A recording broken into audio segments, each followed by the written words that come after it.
Estamos, Beto, a ver, explica un poco. ¿Cambió toda la tarde o no? ¿Hay golpe de Estado, no hay golpe de Estado? ¿Hay acuerdo entre el oficialismo y la oposición? ¿Estamos en un escenario tipo Venezuela donde va a sesionar solamente el oficialismo sin la oposición? ¿Qué está pasando, Beto? Y hay varias lecturas. A ver, evidentemente se ha llegado quizás al peor escenario o al más temido por subestimación, yo diría fundamentalmente del oficialismo, y de alguna manera es casi un logro, más allá de la situación incómoda, es prácticamente casi un logro de la vicepresidenta Gran Cristina ganadora, Fernández de Kirchner. gran ganadora del momento, digamos.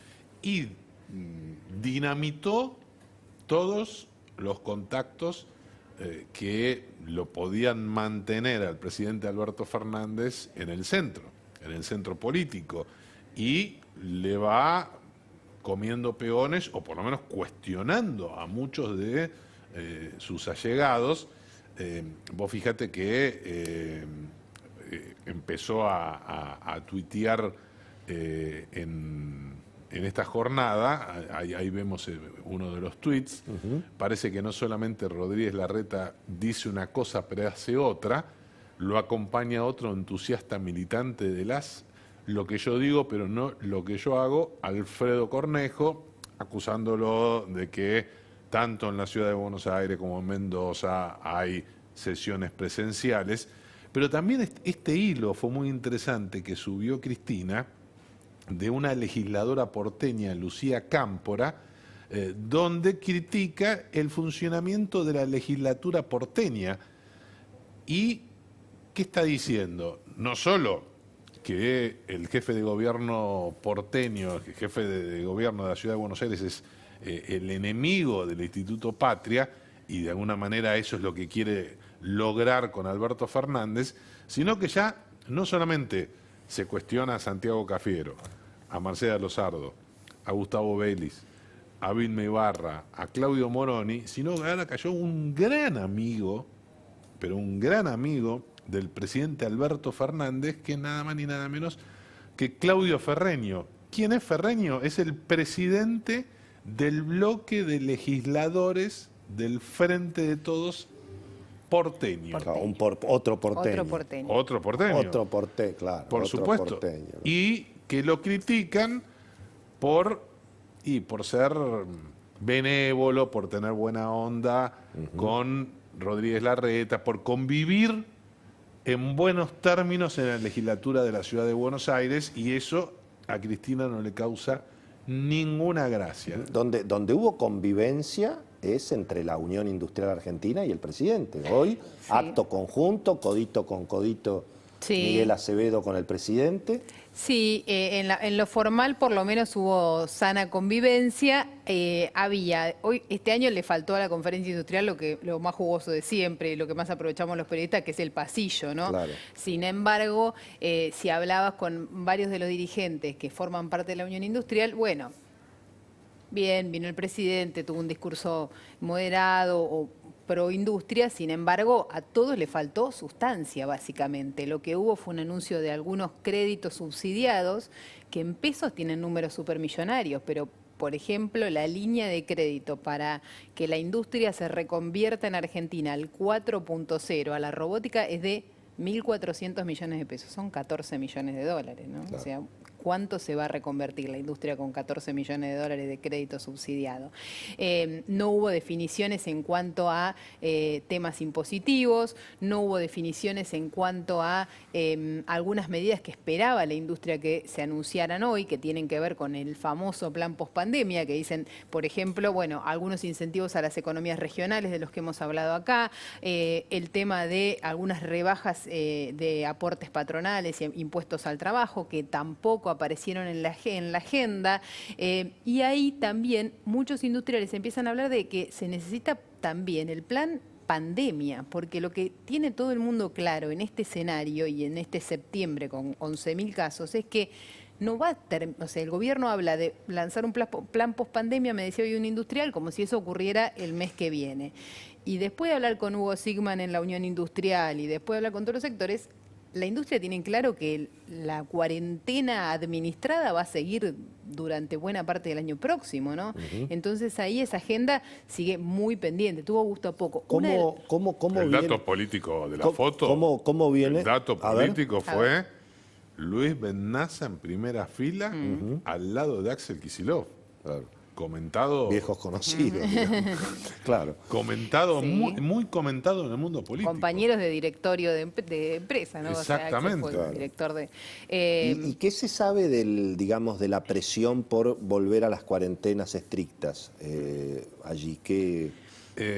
Apareció un nuevo Pedro Can, como vos hacías referencia, Ajá. que es Arnaldo Dubín, que director de terapia intensiva de Otamendi. del Otamendi. Y al igual que Can, no disimula su simpatía por el actual oficialismo y es un defensor férreo de la política sanitaria y de alguna manera reivindicó también el discurso de Axel Kicillof. Entonces, como vos comentabas en el editorial, lo que se interpreta que esta movida es una especie de pase de factura al presidente Alberto Fernández de parte del Instituto Patria porque no le gustó que lo dejaran el viernes pasado Ahora, Horacio Rodríguez yo te digo una Larreta cosa. dominando el escenario y que Kicillof apareciera solo. Y el dato interesante es que Arnaldo Dubín Sí, eso fue muy raro la semana pasada. Sí. obviamente. fue raro. Eso fue muy A raro. través de un Twitter, el presidente Alberto Fernández fijó su postura.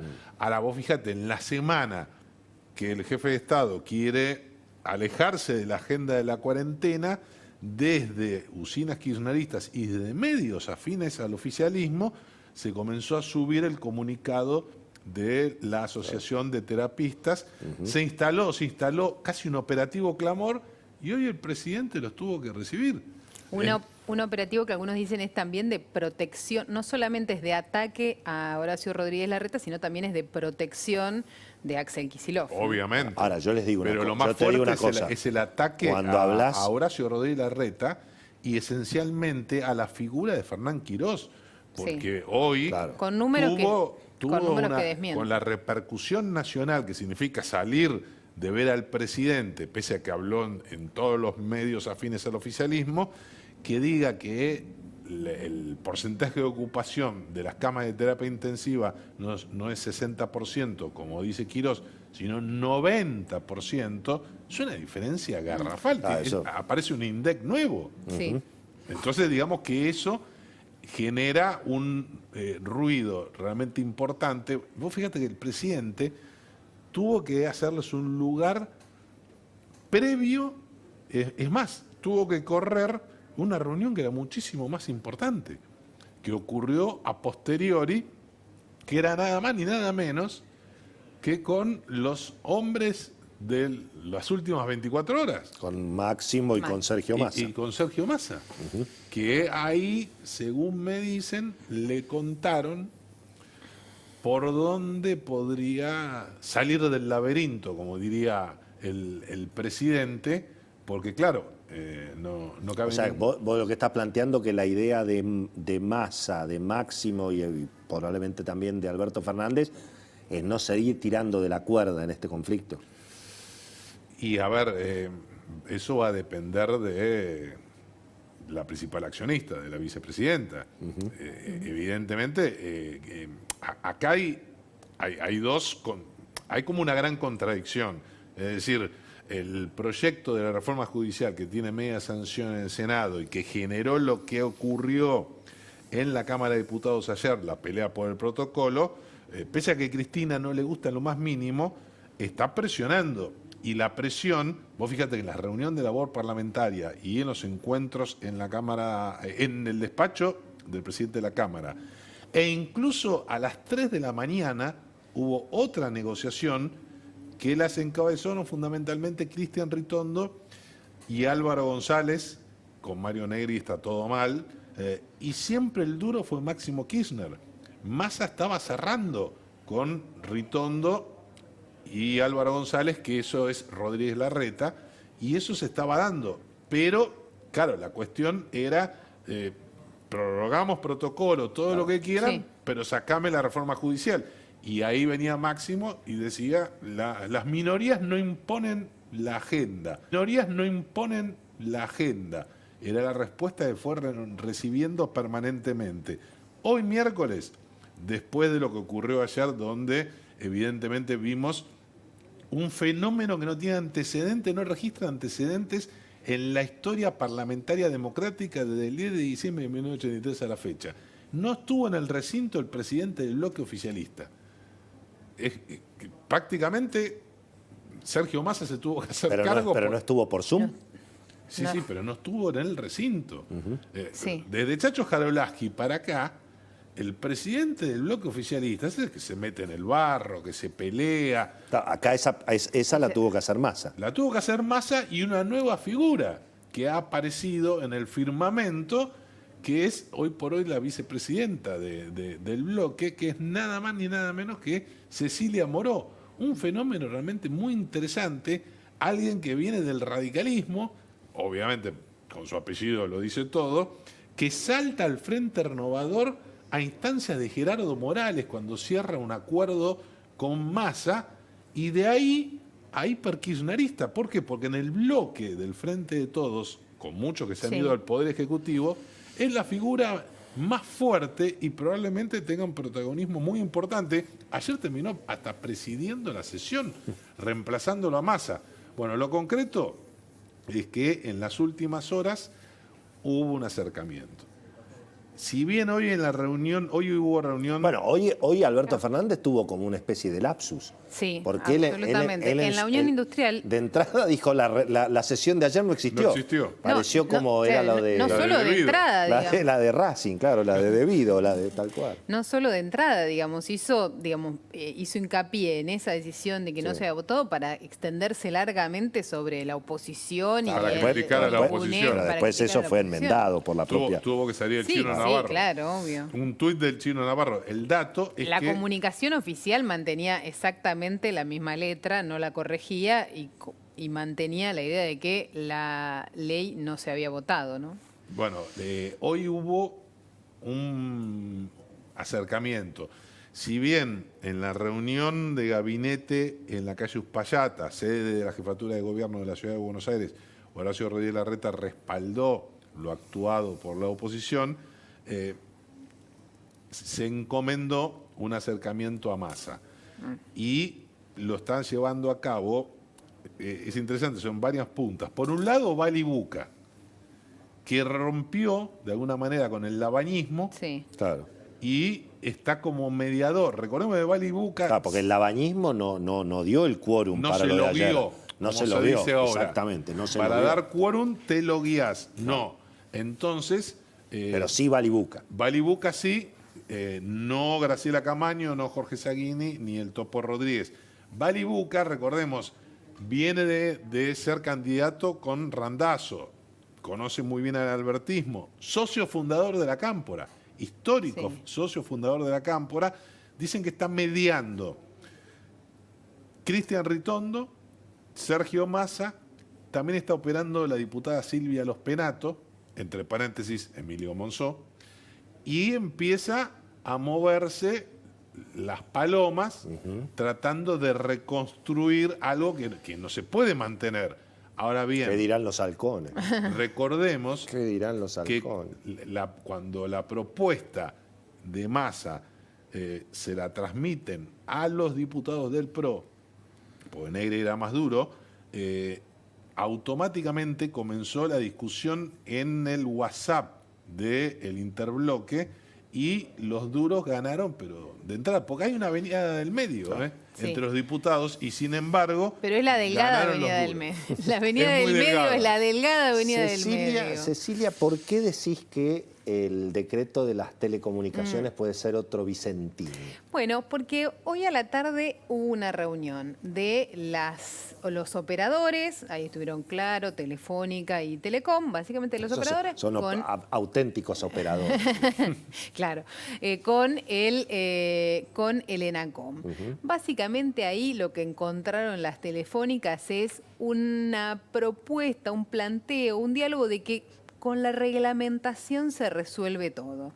Y cambiarle un poquito el nombre al asunto para que pase de ser servicio público la telefonía y las telecomunicaciones a ser servicio público en competencia. Yo digo, ¿qué quiere decir servicio público en competencia? Bueno, básicamente eso les permitiría, o la promesa para las telefónicas es que eso permitiría que se pudiera mantener un esquema de precios y no de tarifas, que la regulación Como las prepagas, digamos. fuera limitada a algunos productos y de alguna manera determinada.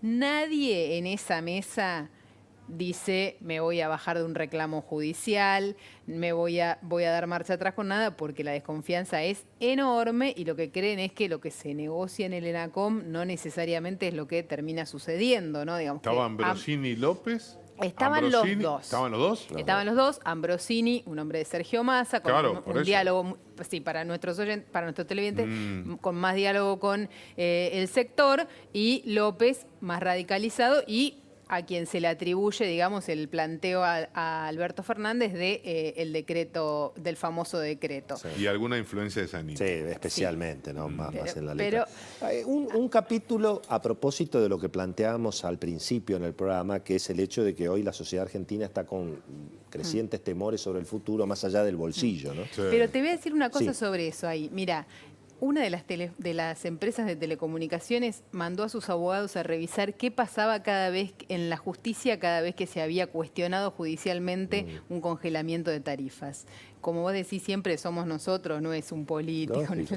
Desde 1930 en adelante, todos los reclamos por congelamiento de tarifas en situaciones excepcionales, siempre, obvio, que llegaron a la Corte Suprema, se resolvieron aceptando o validando ese congelamiento de tarifas. ¿Y por qué lo comparás con Vicentín? Por la chance de dar algún nivel de marcha atrás en ese proceso, ¿no? De terminar, no eliminando o suspendiendo el DNU, pero sí reglamentándolo de una manera que Más termine amigable. dejando la situación de manera Eso ya mucho más colocaría. Ya, componedora. digamos, si el DNU ese va a ser anulado, ya estaríamos en Anularlo- una psicodelia en la Argentina. Recordemos que se anularlo trata sería un mañana, extremo. Por eso, en claro, el Senado. especialmente pedido por Cristina, además. Exactamente. ¿no? Pero yo decía que en el capítulo de las crecientes preocupaciones que hay, aparece la cuestión esta sobre, digamos, ya no solamente la seguridad personal, sino la seguridad patrimonial, hablo de la clase media, de tu casa, de un terreno, de una casa, digamos, de fin de semana. Esta idea de que hay sectores del gobierno, que yo no diría que promueven las tomas, pero que de alguna manera las están justificando bastante, que también está abriendo una grieta fuerte dentro duda. del propio oficialismo. ¿Cómo se administra? Porque finalmente la justicia no ordena los desalojos. Es decir, Absolutamente. aquí hay una discusión No. entre Bernie y la señora Frederick, donde Bernie dice una serie de cosas, que sí, que la propiedad privada, que nosotros, fenómeno, pero eso no se cumple porque después los jueces y los fiscales no se animan a dar las órdenes. No sé, La no sé. policía, La historia policía del- va, pero toma lógico, los datos pero lógico. y se va del lugar. La historia de Mascardi, lo que hemos visto, bueno, tiene que ver con que Pero al la mismo historia tiempo, de Mascardi, No, lo de Mascardi es más Willy, grave. Bueno, pero por supuesto, pero Pero desde ya- tiene un Porque vos montón ahí de- tenés en el Instituto Nacional de Indigenismo de Magdalena Odarda operadores cercanos a la ex senadora que están en el territorio Sí, claro. a favor de las tomas. Sí, señor. Bueno, por Hoy, eso. bueno, hoy Bernie se mandó un video terrible otra vez contra Federic, digamos, remarcando su postura. Pero cada vez hay más tomas, Claro, más tomas en el pero Gran Buenos Bernie, Aires. claro. Mientras Mirá, que, Yo iba a decir a ver, eso. ahí lo tenés. Mirá el video. A ver. Sí, fantástico. Fenómeno. Pero digo, cada vez hay más tomas. Bueno, digamos. ahí está. En lo que va del año 20, Sí. mirá, Está bien. y fueron presas que tratando de hacer, seguimos Sí. firmes. Ahí está. Sí. Pero toma un rol Bernie del espectador en esta situación. Bueno, pero Lo hoy- que pasa en Mascardi pasa en el conurbano Totalmente bonaerense. de Cada acuerdo. uno que tiene una casa vacía y un terreno al lado, si tenés Pero- una casa vacía y al lado de un terreno, tenés que poner un guardia Pero de hoy se seguridad. Bueno, pero hoy se dio un políticamente, fenómeno- ¿cómo están los tantos? Hoy A se ver. dio un fenómeno político muy fuerte, realmente muy fuerte, dentro del estilo Macaya Márquez de Bernie de analista de la realidad, pero hoy acusó o vinculó de alguna manera en la toma de tierras al secretario de Relaciones Parlamentarias del gobierno, del Poder Ejecutivo, Fernando el Chino Navarro, y al funcionario del Ministerio de Desarrollo Social, Emilio Pérsico, dos albertistas cercanos al presidente, que estuvieron con él en 2017 en la campaña de Randazzo. Que tienen cuentas pendientes con Cristina. Exactamente. Porque Cristina recuerda que jugaron contra ella en el Todo el 2017. movimiento Evita jugó contra ella. Bueno, me dejan preguntarme si vamos a poder seguir educando a los chicos en la Argentina, que es un tema muy, muy significativo. Presentamos los temas del día y charlamos con Gustavo Yáñez.